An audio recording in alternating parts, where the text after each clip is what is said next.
तो अब इस ट्रांजिस्टर के तीन पार्ट होते हैं, तीन टांगे। पहली एमीटर, दूसरी कलेक्टर, तीसरी बेस। बेस का साइज तो बहुत ही छोटा होता है, 10⁻⁻6 मीटर, कुछ मासूम सा, बहुत ही नन्हा मुन्ना। एमीटर और कलेक्टर जो हैं ये बहरहाल बड़े होते हैं साइज में। एमीटर में क्या होती है, कंसंट्रेशन इम्प्योरिटी की ज़्यादा होती है, बड़ी है एमएमसी। और कलेक्टर का जो है वो साइज़ लार्ज होता है एज़ कम्पेयर किसके जना, एमीटर।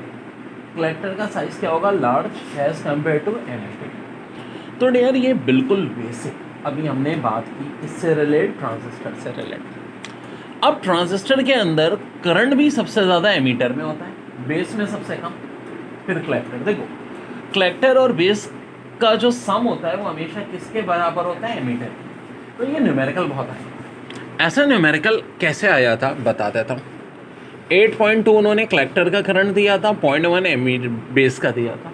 अब पूछा था एमीटर का निकालो, तो 8.2 में 0.1 प्लस कर दो 8.3। जी हाँ, इंटर के में आपके इलेक्ट्रॉनिक्स में न्यूमेरिकल नहीं है, एप्टीट्यूड टेस्ट में ठीक ठाक न्यूमेरिकल भरे हैं और अच्छे खासे खतरनाक, जो कि इंशाल्लाह सारे मैं आपको कराऊंगा, जैसे कि ये वाला कराया है। प्यारे बच्चों, फिर एक चीज़ होती है फॉरवर्ड करंट, जिसको हम करंट गेन कहते हैं, बीटा। ये बराबर होता है IC/IB।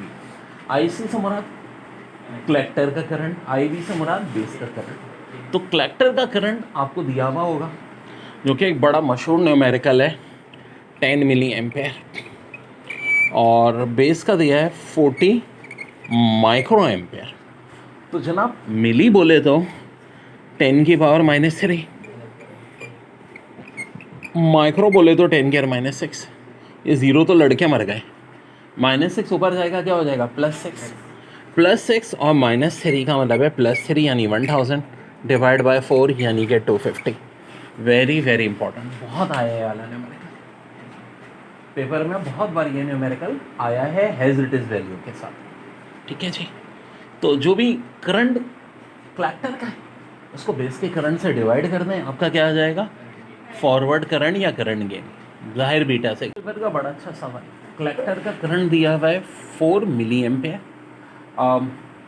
बीटा दिया हुआ है 100, और कलेक्टर का करंट पूछ रहे हैं। आप बोलो सर ऐसा तो कोई फार्मूला ही नहीं है, आई तो IC प्लस IB के बराबर होता है, तो यार IB निकल सकता है ना, यहाँ से निकलेगा।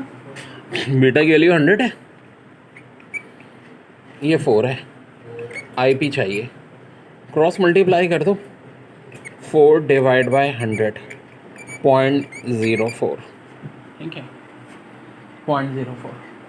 अब ये जो वैल्यू आई IP की, इसको IC में प्लस कर दो, 4 में जब 0.04 प्लस करेंगे 4.04 मिली एम्पेयर। ये किसका करंट आ गया भाई, एमीटर का करंट आ गया। सिंपल आंसर आ गया हमारा। देखो कहते हैं in collector emitter amplifier using output resistance of 5000 ohm and input resistance of 1000 ohm, value of beta is 50 if the peak value of signal voltage is 10 millivolt, then value of output voltage and power gain। देखो पहले तो जब इतना बड़ा सवाल है उसको एक साथ पढ़ोगे तभी फंस जाओगे। कहते हैं टुकड़ों में, क्या बोल रहे हैं, collector emitter amplifier using output resistance of 5000 ohm and input resistance of 1000 ohm. एक बड़े काम की बात बताता हूँ कि रेजिस्टेंस गेन का फार्मूला होता है output resistance divide by input resistance, यानी 5000 डिवाइड बाय 1000, क्योंकि आउटपुट 5000 है, इनपुट 1000 है। पहली बात तो ये आ गई। अब दो चीज़ें पूछ रहे हैं, आउटपुट वोल्टेज जिसका फार्मूला होता है voltage gain multiply by peak value of signal voltage. Peak value of signal voltage 10 milli volt दिया है, 10⁻⁻3 लिखते हैं। दूसरी बात पूछ रहे हैं वोल्टेज गेन, तो वोल्टेज बराबर होता है current multiply by resistance, voltage gain हो जाएगा current gain multiply by resistance gain. तो वाल करंट गेन 50 है, रेजिस्टेंस गेन हो जाएगा 5000/1000। अब 3 0 मरेंगे, 5 को मल्टीप्लाई करो 50 से, ये आ गया 250। 250 आ गया वोल्टेज गेन। अब ये बड़ा इंपॉर्टेंट होगा, देखो ना यार, सिंपल ओम्स लॉ होता है, V = IR। अब अगर गेन की बात है तो V gain = I gain into R gain हो जाएगा। कुछ लॉस हो रहा होता तो सब लॉस में होता है। बुनियादी फार्मूला कौन सा है, ओम्स लॉ, मैट्रिक से पढ़ते आ रहे हो, और जो मैट्रिक पढ़ के नहीं आया फेल हुआ है तो उसको ना। एक डिग्री होती है ना MBBF, मैट्रिक बार बार फेल। ठीक है, तो अब आउटपुट वोल्टेज हो जाएगा voltage gain multiply by peak value of signal voltage. तो 250 को मल्टीप्लाई कर दो 10 इंटू 10⁻³ से, तो 2 ज़ीरो तो इस माइनस पावर को खाएंगे, एंड में ये कुछ ये आता हुआ दिख रहा है मुझे 2.5। अब ये 2.5 तो आपका आउटपुट वोल्टेज आ गया, पावर गेन है voltage gain multiply by current gain. Voltage gain 250 है, करंट गेन 5 है, तो यार फिर सिंपल सी बात है मल्टीप्लाई कर देना 1250। पावर का यूनिट ऑफ कोर्स क्या होगा, वॉट होगा, और वोल्टेज का यूनिट वोल्ट होगा, ठीक है। तो बस इतनी सी बात है मेरे भाइयों। अरे बच्चों आप बड़ा अच्छा सवाल है।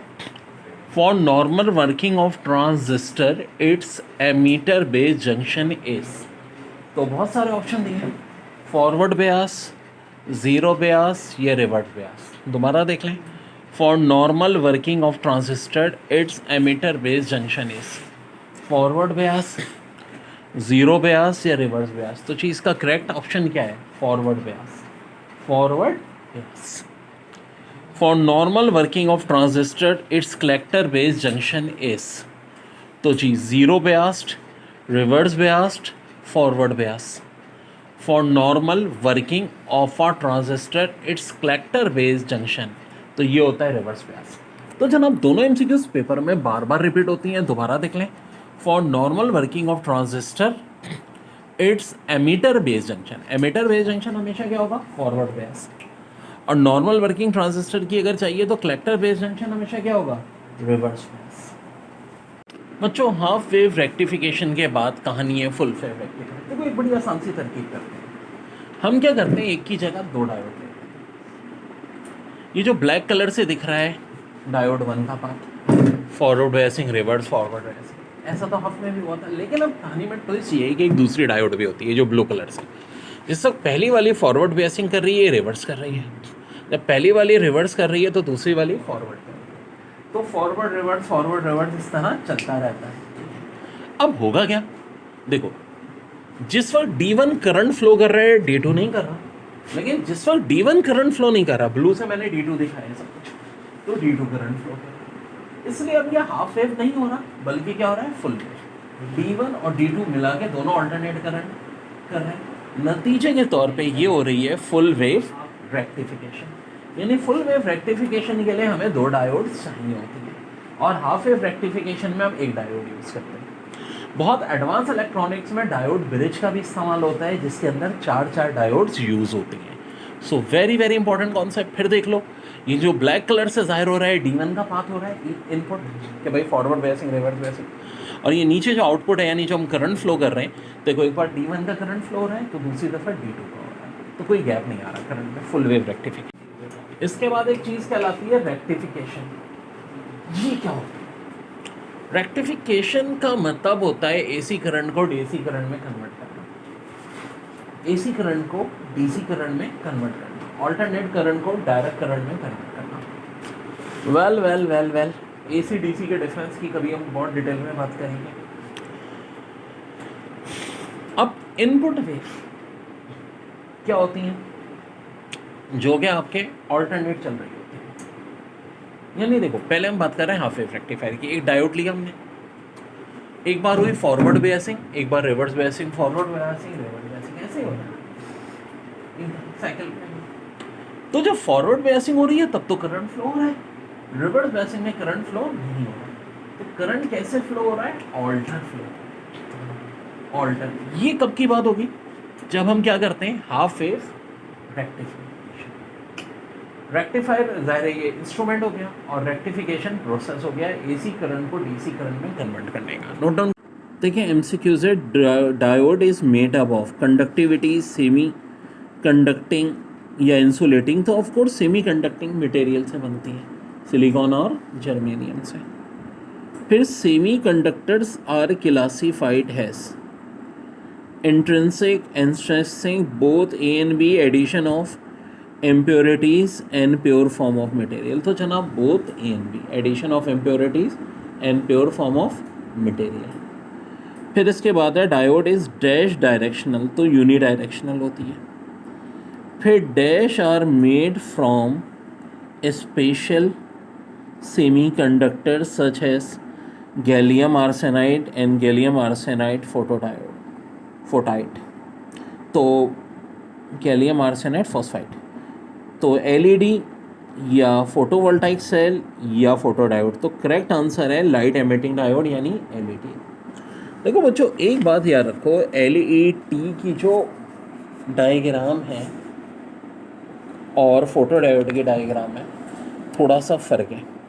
एलईडी में एक ये जो बाहर एरो है, ठीक है, ये यूँ ऊपर की तरफ है, और फोटोडायोड में इस तरह ये अंदर की तरफ एक एरो होता है, ठीक है। फोटोडायोड जो है ये प्रोड्यूस करती है कोहेरेंट लाइट, एलईडी प्रोड्यूस करती है कोहेरेंट लाइट, और फोटोडायोड जो कि रिवर्स बायस होती है ये किस में यूज़ होती है, सोलर सेल और फोटोमीटर। फोटोडायोड पे ठीक ठाक एमसीक्यूज आई है पेपर में। एक तो ये थी फोटोडायोड हैव, ऑप्शन है small size and weight, option B higher integral sensitivity, option C lower working voltage.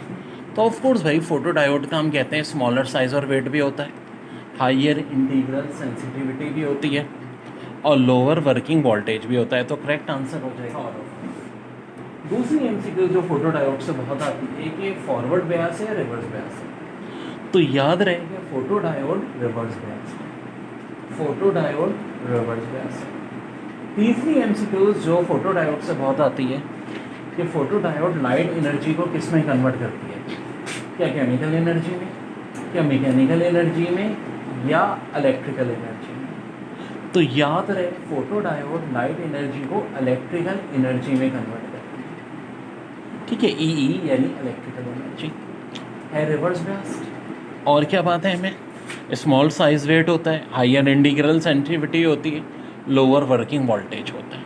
MCQs है photodiode are used in, option A high speed reading of computer punch card and tapes. क्या है भाई, high speed reading of computer punch card and tape, बिल्कुल होती है जी। Option B light detection system, बिल्कुल होती है जी। Option C light operated switches, बिल्कुल होती है जी। और डी ऑल ऑफ दीज चीज़ें ना, तो इसका आंसर है ऑल ऑफ दीज। किसकी बात हो रही है सारी, फोटो डायोड। देखिए डायोड का टॉपिक हमने पढ़ा था, डायोड्स में से जो मोस्ट इंपॉर्टेंट 3 डायोड्स हैं हमारी कोर्स में, एक तो फोटो डायोड है। अब एमसीक्यूज क्या आएगी, देखिए फोटो डायोड हमारे कोर्स में वाहिद है जो रिवर्स बायस है। यही पूछते हैं कि विच of following is reverse bias, option में फोटो डायोड दे देते हैं, सोलर सेल दे देते हैं, और एलईडी लाइट एमिटिंग डायोड, तो जी फोटो डायोड, ठीक है। दूसरी बात ये आती है कि क्या करती है जी, लाइट एनर्जी को कन्वर्ट करती है इलेक्ट्रिकल एनर्जी में। फिर सबसे हमें इसके यूजेस आते हैं। Photo diode is use for, option A में दे देंगे detection of light, it is operate in reserve bias condition, ये तो चलें यूज़ नहीं है। बी में दे देंगे detection both visible and invisible, automatic switching, logic circuit, और लास्ट ऑप्शन हो जाएगा ऑल ऑफ दैट। एक तो देखा ऐसे एमसीक्यूज आएगी, या फिर इसके यूजेस दे देंगे कि विच डायोड इज़ यूज फॉर, और सारे यूजेस दे के ऑप्शन में होगा सोलर सेल, फोटो डायोड या लाइट एमिटिंग। तो आपको ये इस तरह से पूछेंगे, इस तरह याद होना चाहिए। सोलर सेल के हवाले से आता है कि बेसिकली ये फोटो डायोड है, और ऑफ कोर्स फॉरवर्ड बायस्ड है, याद रखें। कन्वर्ट करता है लाइट एनर्जी को इलेक्ट्रिकल एनर्जी में, और यूजेस बड़े हैं हमें सैटेलाइट और स्पेस क्राफ्ट में। तो ज़्यादा मुश्किल टॉपिक नहीं है ये, थ्योरेटिकल की पॉइंट्स हैं इसमें। यानी LED are used in, option A digital clock, option B calculators, option C light, तो ऑफ कोर्स ऑल ऑफ। दूसरी बात ये कि एलईडी में कौन सी बायसिंग होती है, फॉरवर्ड बायसिंग, और एलईडी करती हैं इलेक्ट्रिकल एनर्जी को लाइट एनर्जी में कन्वर्ट। जी फोटो डायोड में एक तो रिवर्स बायसिंग थी, और वहाँ क्या हो रहा था, लाइट एनर्जी कन्वर्ट हो रही थी इलेक्ट्रिकल एनर्जी में। की दफ़ा उल्टा हो रहा है, इलेक्ट्रिकल एनर्जी किस में कन्वर्ट हो रही है, लाइट एनर्जी में, और बायसिंग कौन सी है, फॉरवर्ड बायसिंग। ठीक है, जैसे कि बड़ा इंपॉर्टेंट टॉपिक है LED, light emitting diode is a forward biased diode, it converts electrical energy to light energy. It is used in digital clock and an electrical circuit. It work as an indicator circuit. और फिर क्या होता है, light emitting diode are made from special semiconductor such as gallium arsenide. ये बड़ा important की point है। देखिए ये एमसीक्यूज आती है कि लाइट एमिटिंग डायोड किससे बनती है, तो गैलियम आर्सेनाइड से, ठीक है जी। And gallium arsenide phosphide in which the potential barrier between P and N site in such that when an electron combined with hole during forward biased conduction, a photon of visible light is emitted. This diode are commonly used as small light sources, example indicator etc. आगे देखें, एक बड़ी अहम बात की है, specially forward array of 7 LED is use for displaying digit in electronic appliances. तो main इसका यूज़ किया है LED का displaying digit in electronic appliances. जो एक तो है MCQs ये आती है कि LED का यूज़ कहाँ होता है जी, displaying digit in electronic appliances. दूसरा बना किससे होता है जी, गैलियम आर्सेनाइड. और सबसे अहम इसका एब्रीवेशन क्या है, तो जी लाइट एमिटिंग डायोड. और ज़ाहिर है ये फॉरवर्ड ब्यास तो है. ये MCQs हैं जो इस टॉपिक से आती हैं. ये मेरे बच्चों, अब देखो होता क्या है, एक होता है LED हमारा लाइट एमिटिंग डायोड, जिससे मैंने बताया था या तो गैलियम आर्सेनाइड से बनता है या गैलियम आर्सेनाइड फॉस्फाइड से बनता है. और ये होता है फॉरवर्ड ब्यास. और एक होता है फोटो डायोड जो कि रिवर्स ब्यास होता है. इसके अंदर ऑन और ऑफ नैनो सेकंड में होता है. 10⁻⁹ का मतलब क्या होता है, नैनो सेकंड. ये रिवर्स ब्यास होता है. और फोटोवोल्टाइक सेल क्या होता है, ये होता है फॉरवर्ड ब्यास. ये था हमारा डायोड का टॉपिक जो कि आज कंप्लीट हो गया. बड़ी अच्छी MCQs है. In conductor there is no gap and the two bands usually overlap. Option B कह रहे हैं there is simply one band that is not filled and the electrons are free to move easily to other states. Option C में कह रहे हैं electron can thus move about freely and carry on electric current. और D कह रहे हैं all of the above. All of the above. देखो एक बात दे रखो, केमिस्ट्री में हमें पढ़ाया जाता है कि जी सबसे हाईएस्ट जो बैंड है वो वैलेंस बैंड है. लेकिन फिजिक्स में हमें एक चीज़ पता चलती है कि वैलेंस बैंड के ऊपर भी एक होता है कंडक्शन बैंड. और जो कंडक्टर होते हैं इनमें वैलेंस बैंड और ये कंडक्शन बैंड आपस में बिल्कुल मिले हुए होते हैं, किसी किस्म का कोई गैप नहीं होता और ओवरलैपिंग हो रही होती है. और ज़ाहिरी सी बात है, देखो वैलेंस बैंड या तो आपका फुलफिल होगा, ठीक है, या फिर क्या होगा, पार्शियली फिल. कंडक्शन बैंड या तो फुल एम्प्टी होगा या अगर इलेक्ट्रॉन जंप हो जाते हैं तो पार्शियली फिल्ड होगा. यानी कंडक्शन कभी फुल नहीं हो सकता, वैलेंस बैंड कभी एम्प्टी नहीं हो सकता. ये बात किसकी हो रही है, कंडक्टर की. सारे मेटल्स क्या होते हैं, कंडक्टर्स होते हैं. तो आंसर है इसका ऑल ऑफ दीज. बड़ी अच्छी MCQs है. When there is a net transport of positive charge it is called transportation, diffusion, इलेक्ट्रोलाइजेशन, hole migration, electrogenesis. तो इसका करेक्ट आंसर है होल माइग्रेशन. इसमें एक और बड़ी अच्छी MCQs है. Collectively electrons and holes are called. बहुत सारे ऑप्शन है, करेक्ट ऑप्शन है कैरियर. यानी देखो ना, चाहे इलेक्ट्रॉन हो होल्स हो, दोनों को क्या मिला के कहा जाता है, कैरियर कहा जाता है. यानी कि ऑप्शन डी. और इसमें यह था कि नेट ट्रांसफ़र होता है पॉजिटिव चार्ज. ये क्या कहलाता है, बता चुका हूँ कि होल को हम क्या कहते हैं, पॉजिटिव. इस चीज़ की माइग्रेशन कहलाती है होल माइग्रेशन. बड़ी अच्छी MCQs है. Process of giving off light by applying an electrical source of energy is called. यानी process of giving off light by applying an electric source of energy is called. ये paper में बहुत आया है. Electrolysis, electrolyzation, electroluminescence, electrogenesis, electromagnetism. तो correct answer है option C, electroluminescence. देखो हर चीज़ हम कराते हैं अपने पास. और पास पेपर की MCQs पर तो मैं बहुत ज़्यादा फोकस करता हूँ. ये दोनों MCQs पास पेपर में आई हुई हैं फिजिक्स के. Which one is the weakest type of bonding in solid.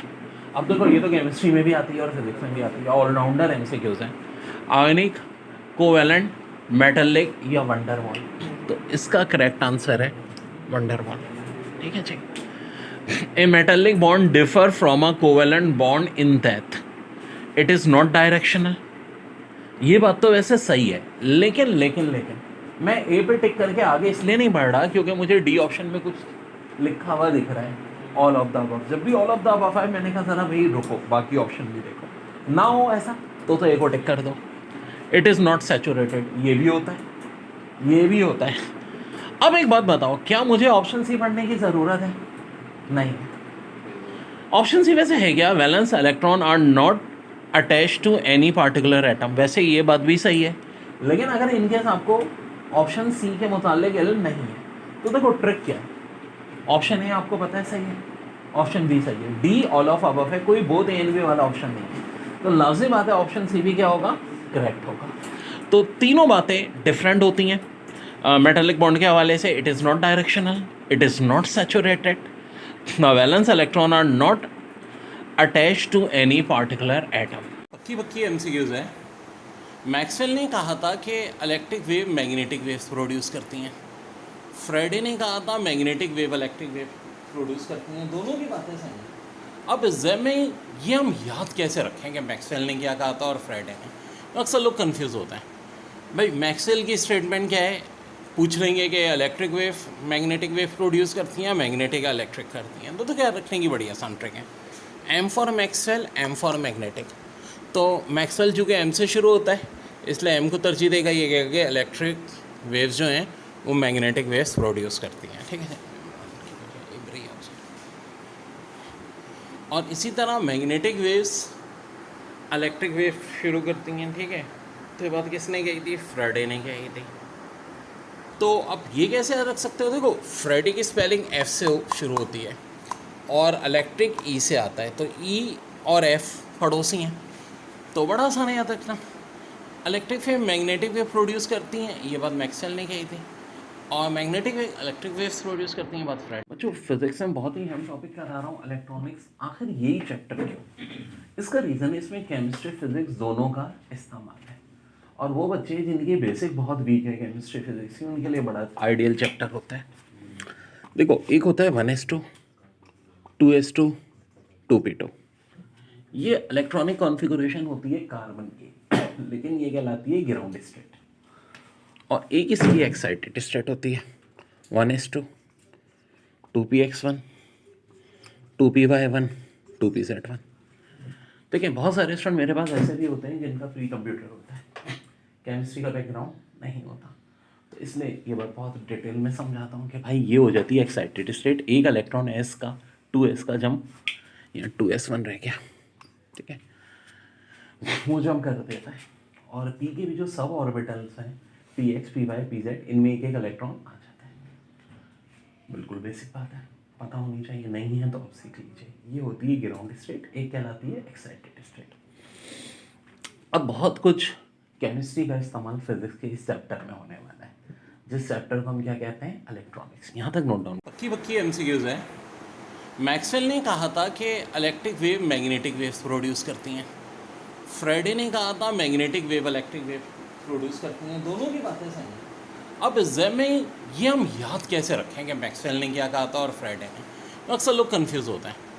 भाई मैक्सवेल की स्टेटमेंट क्या है, पूछ लेंगे कि electric wave magnetic wave produce करती हैं, मैग्नेटिक इलेक्ट्रिक करती हैं, तो क्या रखने की बड़ी आसान ट्रिक है, M for Maxwell, M for magnetic. तो मैक्सवेल चूँकि एम से शुरू होता है इसलिए एम को तरजीह देगा, ये कहेगा कि इलेक्ट्रिक वेव्स जो हैं वो मैग्नेटिक वेव्स प्रोड्यूस करती हैं, ठीक है। और इसी तरह मैग्नेटिक वेव्स इलेक्ट्रिक वेव शुरू करती हैं, ठीक है। तो ये बात किसने कही थी, फ्राइडे ने कही थी। तो अब ये कैसे रख सकते हो, देखो फ्राइडे की स्पेलिंग एफ से शुरू होती है और इलेक्ट्रिक ई से आता है, तो ई और एफ पड़ोसी हैं, तो बड़ा आसान है याद रखना। Electric wave magnetic wave produce करती हैं, ये बात मैक्सवेल ने कही थी, और magnetic wave electric waves produce करती हैं, बात फ्राइडे। देखिए एम्पलीफायर या एम्पलीफिकेशन होती क्या है, जो वीक सिग्नल को स्ट्रॉन्ग करे। अब अगर एम्पलीफिकेशन, देखो पुराने ज़माने में जैसे कि रेडियो होते थे, नॉब होती थी, नॉब पे लिखा होता था 10, 20, 30, नॉब हम घुमाते थे, और यहाँ एक बटन होता था एम्पलीफायर का, इस तरह का बटन, 1 पे लिखा है तो इसका मतलब है 10, 20, 30। अब फर्ज करो वैल्यू 30 पे, ठीक है, नॉब हमारी 30 पे और ये 1 पे, तो इसका मतलब है फ्रीक्वेंसी 30 है। लेकिन अगर हम एम्पलीफायर को 10 पे लें तो ये फ्रीक्वेंसी 30 नहीं बल्कि 30 10 300 हो जाएगी। भाई अगर हमें बहुत करीब का कोई प्रोग्राम सुनना है तो हम एम्पलीफिकेशन 1 ही रखते हैं, लेकिन थोड़ा दूर का सुनना है, लाइक इस्लामाबाद से अब बाहर का, कराची से इस्लामाबाद तक का है, तो हम यही नॉर्मल रखते हैं नाम।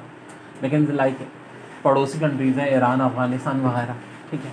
तो और अगर बहुत दूर जाना है लाइक ब्राज़ील, अर्जेंटीना, कनाडा, तो एम्प्लीफिकेशन हम क्या कर देंगे, 100 कर देंगे। 100 होने का मतलब ये, देखो 30 होने का लगता 30 10 ज़ा 300 और अब 30 100 ज़ा 3000।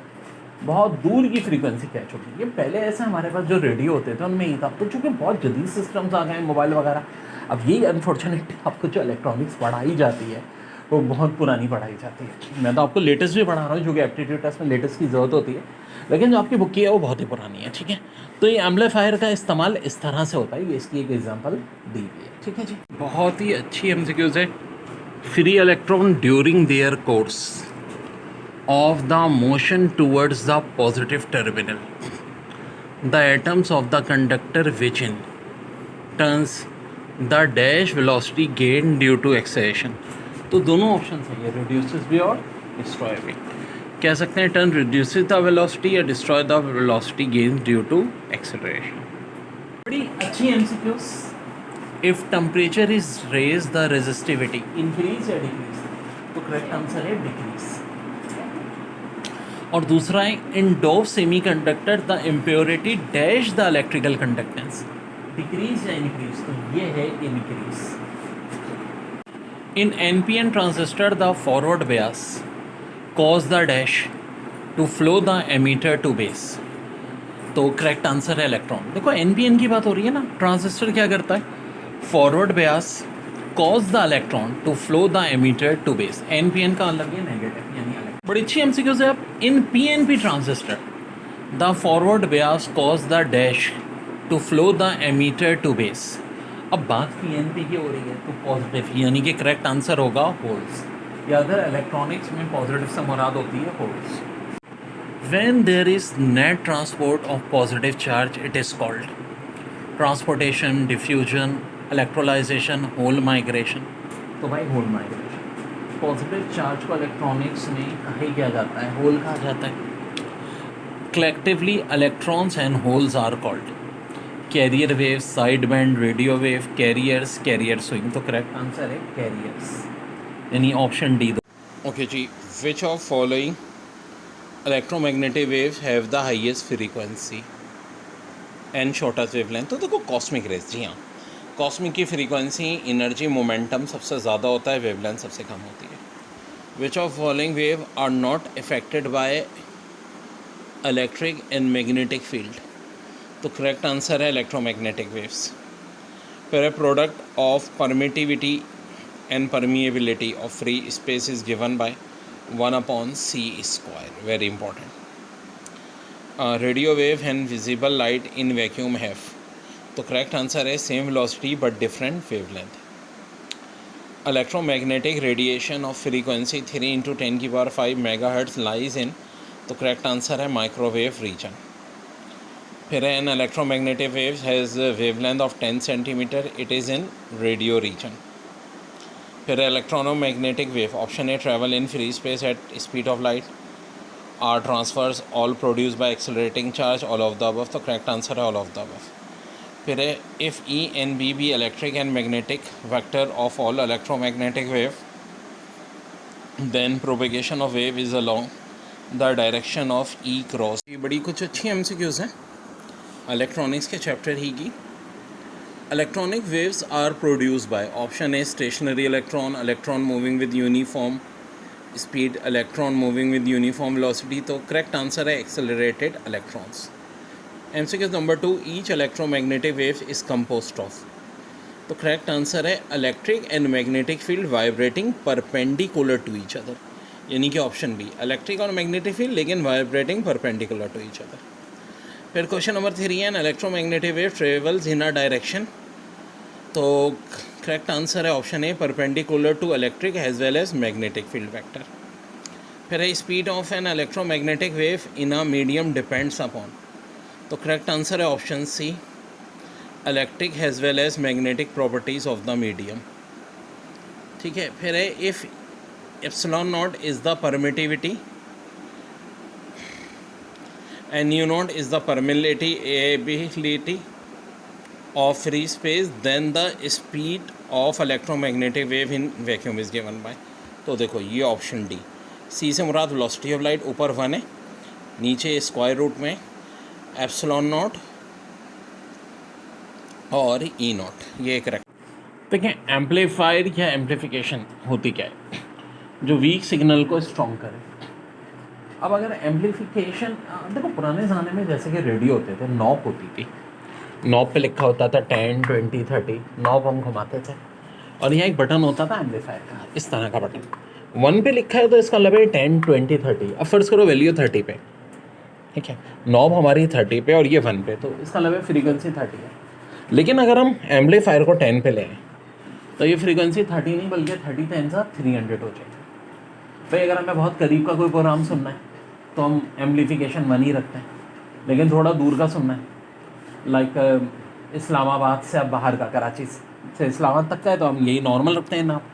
लेकिन लाइक पड़ोसी कंट्रीज़ हैं, ईरान, अफ़गानिस्तान वगैरह, ठीक है, तो और अगर बहुत दूर जाना है लाइक ब्राज़ील, अर्जेंटीना, कनाडा, तो एम्पलीफिकेशन हम क्या कर देंगे, 100 कर देंगे। 100 होने का मतलब ये है, देखो 30 होने का मतलब था 30 10 सा 300 और अब 30 100 सा 3000। बहुत दूर की फ्रीक्वेंसी कैच होगी। ये पहले ऐसे हमारे पास जो रेडियो होते थे उनमें ही था, तो चूँकि बहुत जदीद सिस्टम्स आ गए हैं, मोबाइल वगैरह, अब यही अनफॉर्चुनेटली आपको जो इलेक्ट्रॉनिक्स पढ़ाई जाती है वो बहुत पुरानी पढ़ाई जाती है। मैं तो आपको लेटेस्ट भी पढ़ा रहा हूँ, जो कि एप्टीट्यूड टेस्ट में लेटेस्ट की ज़रूरत होती है, लेकिन जो आपकी बुक की है वो बहुत ही पुरानी है, ठीक है। तो ये एम्पलीफायर का इस्तेमाल इस तरह से होता है, ये इसकी एक एग्जांपल दी हुई है, ठीक है जी। अब मैंने ये कहा कि ये जो रुकावट आ गई, डिप्लेशन लेयर, इसको हम कैसे तोड़ें, तो ये टूटती है बेसिंग से। बेसिंग की डेफिनेशन है इस method of changing the height of potential barrier और the thickness of depletion layer.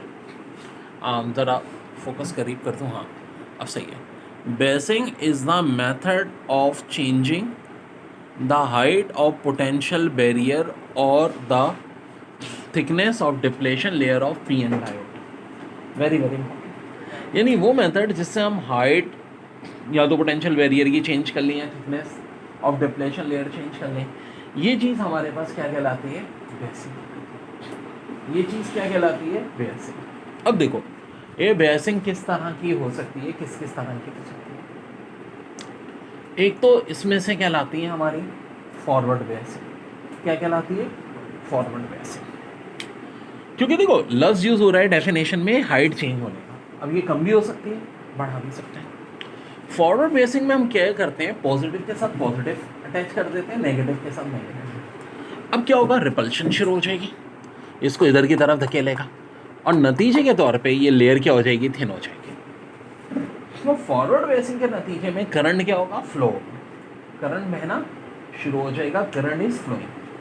कब फ्लो होगा भाई, जब कौन सी बेसिंग कर रहे हैं, फॉरवर्ड बेसिंग। बेसिंग भी कौन सी बेसिंग, फॉरवर्ड बेसिंग। और बच्चों फर्स्ट करो हम फॉरवर्ड बेसिंग नहीं करते तो बात की मानिए, देखो अभी फिलहाल फॉरवर्ड बेसिंग में हमने नेगेटिव से नेगेटिव लगा दिए, पॉजिटिव से पॉजिटिव। एमसीक्यूज आई थी जब फॉरवर्ड बेसिंग होती है तो क्या चीज़ होती है, तो ऑप्शन ए में था करंट फ्लो, ऑप्शन बी में था लेयर थिन, ऑप्शन सी में था रेजिस्टेंस डिक्रीज, डी में था ऑल ऑफ द अबव। तो of course all of the above. उल्टा भी आ जाएगा कि जब करंट फ्लो हो रहा हो, लेयर थिन हो रही हो, रेजिस्टेंस डिक्रीज हो रही हो, तो बेसिंग कौन सी होगी, फॉरवर्ड, रिवर्स या न्यूट्रल। तो of course forward. Neutral basin में से कोई नहीं होती, वो एमसीक्यूज में बस दे देते हैं, ठीक है। अब मैंने ये कहा कि ये जो रुकावट आ गई डिप्लेशन लेयर, इसको हम कैसे तोड़ें, तो ये टूटती है बेसिंग से। बेसिंग की डेफिनेशन है इस method of changing the height of potential barrier और the thickness of depletion layer. ज़रा फोकस करीब कर दूँ, हाँ अब सही है। Biasing is the method of changing the height of potential barrier और the thickness of depletion layer of P N diode. Very very important, यानी वो मेथड जिससे हम हाइट या तो पोटेंशियल बैरियर की चेंज कर लें या thickness of depletion layer change कर लें, ये चीज़ हमारे पास क्या कहलाती है, बेसिंग। ये चीज़ क्या कहलाती है, बेसिंग। अब देखो ये बेसिंग किस तरह की हो सकती है, किस किस तरह की हो सकती है। एक तो इसमें से कहलाती है हमारी फॉरवर्ड बेसिंग। क्या कहलाती है, फॉरवर्ड बेसिंग। क्योंकि देखो लफ्ज़ यूज़ हो रहा है डेफिनेशन में हाइट चेंज होने का, अब ये कम भी हो सकती है, बढ़ा भी सकते हैं। फॉरवर्ड बेसिंग में हम क्या करते हैं, पॉजिटिव के साथ पॉजिटिव अटैच कर देते हैं, नेगेटिव के साथ नेगेटिव। अब क्या होगा, रिपल्शन शुरू हो जाएगी, इसको इधर की तरफ धकेलेगा और नतीजे के तौर पे ये लेयर क्या हो जाएगी, थिन हो जाएगी। तो फॉरवर्ड बेसिंग के नतीजे में करंट क्या होगा, फ्लो होगा, करंट बहना शुरू हो जाएगा, करंट इज फ्लोइंग। कब फ्लो होगा भाई, जब कौन सी बेसिंग कर रहे हैं, फॉरवर्ड बेसिंग। बेसिंग भी कौन सी बेसिंग, फॉरवर्ड बेसिंग। और बच्चों फर्स्ट करो हम फॉरवर्ड बेसिंग नहीं करते तो बात की मानिए, देखो अभी फिलहाल फॉरवर्ड बेसिंग में हमने नेगेटिव से नेगेटिव लगा दिए, पॉजिटिव से पॉजिटिव। एमसीक्यूज आई थी जब फॉरवर्ड बेसिंग होती है तो क्या चीज़ होती है, तो ऑप्शन ए में था करंट फ्लो, ऑप्शन बी में था लेयर थिन, ऑप्शन सी में था रेजिस्टेंस डिक्रीज, डी में था ऑल ऑफ द अबव। तो of course all of the above. उल्टा भी आ जाएगा कि जब करंट फ्लो हो रहा हो, लेयर थिन हो रही हो, रेजिस्टेंस डिक्रीज हो रही हो, तो बेसिंग कौन सी होगी, फॉरवर्ड, रिवर्स या न्यूट्रल। तो of course forward. Neutral basin में से कोई नहीं होती, वो एमसीक्यूज में बस दे देते हैं। ठीक है देखिए बच्चों, अब बड़ी अहम चीज़, एक चीज़ कहलाती है कंडक्टिविटी। ये क्या होती है, इलेक्ट्रॉन के फ्लो की सलाहियत। तो कंडक्टर की ज़ाहिर है बहुत हाई होगी, क्यों भाई, वैलेंस बैंड और कंडक्शन बैंड मिला हुआ है, आसानी से इलेक्ट्रॉन्स पास आउट हो सकते हैं। तो ये होती है 10⁻⁷ ओम इनवर्स मीटर इनवर्स। जी हाँ, कंडक्टिविटी का यूनिट होता है ohm inverse metre inverse, ohm inverse metre inverse. अब आए हम देखते हैं सिलिकॉन और जर्मेनियम की बात करते हैं। 10⁻⁻4 से लेके 10⁻⁻6 ओम इनवर्स मीटर इनवर्स। फिर वही बात, यूनिट क्या होगा, ओम इनवर्स मीटर इनवर्स। जाहिर है इनकी निस्बतन कम हो जाएगी क्योंकि गैप आ रहा है, और भाई इंसुलेटर की तो बहुत ही कम हो जाएगी। 10⁻⁻10 से लेके 10⁻⁻20 ओम इनवर्स मीटर इनवर्स। जनाब ये तो कहानी हो गई कंडक्टिविटी की। अब एक इसका अपोजिट कहलाता है रेजिस्टिविटी। कंडक्टिविटी इजीनेस थी इलेक्ट्रॉन के फ्लो की, रेजिस्टिविटी क्या कहलाती है, रुकावट। तो मेरे भाई सबसे ज़्यादा रुकावट उसकी होगी जो रुकावट कम किसकी होगी, कंडक्टर की। कंडक्टर की तुम देखो रेजिस्टिविटी की वैल्यू बहुत कम है, 10⁻⁴ ओम मीटर। अब देखो यूनिट उल्टा है, कंडक्टिविटी का यूनिट क्या था, ohm inverse metre inverse. Electron के बहने की आसानी। ये क्या होती है रेजिस्टिविटी, इलेक्ट्रॉन के बहने की दुश्वारी, मुश्किल मुश्किल। तो ये हो जाएगी 10⁻⁴ ओम मीटर। और जब नैरो होगा तो 10⁻⁻2 से लेके 10⁻2 तक। और बची जब बात किसकी होगी, फॉरबिटन की, तो और हाई हो जाएगी। कितनी हो जाएगी, 10⁸ 10⁸ ऑफ कोर्स यहाँ से तो बहना बहुत मुश्किल होता है। तो रेजिस्टिविटी हमेशा किसकी बहुत ज़्यादा होगी, इंसुलेटर की। लेकिन इंसुलेटर की कंडक्टिविटी बहुत कम होगी। कंडक्टिविटी किसकी बहुत ज़्यादा होगी, कंडक्टर की। कम क्या होगी जनाब, रेजिस्टिविटी। और सेमीकंडक्टर में सारी चीज़ें दरमियान। सेमीकंडक्टर की फिर एग्जांपल याद रखें, सिलिकॉन और जर्मेनियम। सिलिकॉन वैली बता चुका हूँ कैलिफोर्निया में, और बॉन्ड की किस movie, A View to Kill में सिलिकॉन वैली को तबाह करने का प्लान किया गया। अच्छा, अक्सर लोग पूछते हैं इलेक्ट्रॉनिक की डेफिनेशन क्या है, तो 2-3 भाई बड़े अच्छे हैं, बोर्ड पे हमेशा डेफिनेशन लिख देते हैं, और कुछ हैं कि बस क्या बोलूँ, उनको जब कहा जाए गायब हो जाते हैं। तो डेफिनेशन ऑफ इलेक्ट्रॉनिक्स में, a branch of physics that deal with the emission, behaviour and effects of electron, has an electron tubes and transistor and with electronic devices। ये चीज़ कहलाती है इलेक्ट्रॉनिक्स। अच्छा, अक्सर लोग पूछते हैं इलेक्ट्रॉनिक की डेफिनेशन क्या है, तो 2-3 भाई बड़े अच्छे हैं, बोर्ड पे हमेशा डेफिनेशन लिख देते हैं, और कुछ हैं कि बस क्या बोलूँ, उनको जब कहा जाए गायब हो जाते हैं। तो डेफिनेशन ऑफ इलेक्ट्रॉनिक्स में, a branch of physics that deal with the emission, behaviour and effects of electron, has an electron tubes and transistor and with electronic devices। ये चीज़ कहलाती है इलेक्ट्रॉनिक्स। अब देखिए ट्रांजिस्टर, जॉन बार्डेन की इजाद है। 2 टाइप के ट्रांजिस्टर होते हैं, PNPN और एक NPN। आखिर ये क्या चीज़ है? देखिए डायोड में हमने कहा था, जिन लोगों ने नहीं शुरू का कॉन्सेप्ट क्लियर है, कि ऐसा होता है एक पॉजिटिव टर्मिनल एक नेगेटिव टर्मिनल। 2 के लिए लफ्ज़ क्या यूज़ होता है? डायोड। 3 के लिए क्या लफ्ज़ यूज़ होता है? ट्रायोड। तो जब 3 टर्मिनल हो, PNPN या NPN, तो फिर आप क्या लफ्ज़ यूज़ करोगे? ट्रांजिस्टर का। अच्छा, बड़ी दिलचस्प बात है, जॉन बार्डेन ने 1947 यानी जब पाकिस्तान ईजाद हुआ था तब ये ट्रांजिस्टर ईजाद किया, और जब पाकिस्तान का पहला कॉन्स्टिट्यूशन बना तो इन्हें नोबेल प्राइज़ मिला पीस का। और 71 में पाकिस्तान टूटा था, 72 में रीयूनाइट हुआ, तो जॉन बार्डेन को पीस का नोबेल प्राइज़ मिला, यानी पाकिस्तान से कहने बड़ा गहरा ताल्लुक। और वाहिद हस्ती एग्जाम में आ चुका है सवाल, जिन्हें फिजिक्स में 2 नोबेल प्राइज़ मिले, वो कौन है? जॉन बार्डेन। जबकि एक पहला नोबेल प्राइज़ किस पर मिला था उन्हें? ट्रांजिस्टर इजाद करने में। और PNPN ट्रांजिस्टर को देखो ऐसे जाहिर करते हैं, ऐसे करके, और NPN को जाहिर कैसे करते हैं? ऐसे करके। यानी ये एरो अंदर की तरफ जा रहा है तो PNPN, और एरो बाहर की तरफ जा रहा है तो